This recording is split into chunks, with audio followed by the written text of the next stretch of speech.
নীতি প্রেক্ষাপটে ধর্মীয় ইস্যু ও শিক্ষা প্রতিষ্ঠান ইস্যু মারাত্মক প্রভাবিত করে।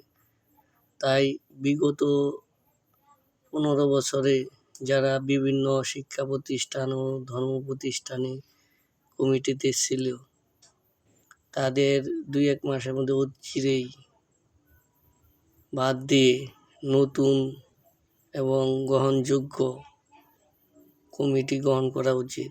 কারণ তারা যারা পুরাতন, তারা ওই সরকারের প্যানেলের লোক, বর্তমান সরকারকে বিভিন্ন ইস্যুতে বিভ্রান্তি করতে পারে।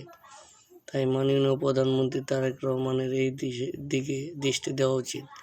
প্রত্যেকটা এমপির যার নির্বাচনের নজর দেওয়া উচিত। তাছাড়া যত সম্ভব স্থানীয় সরকার নির্বাচন দ্রুত দেওয়া উচিত।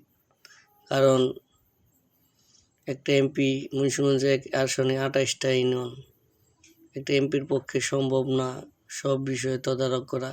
তাই ভালো মানের চেয়ারম্যান মেম্বার যাতে আসে, এদিকে লক্ষ্য রাখা উচিত। বিগত দিনে অনেক স্থানে ভূমিদস্যুতা হয়েছে চেয়ারম্যান মেম্বারদের নৈতিকতার কারণে। তাই সাধারণ জনগণ কী করব?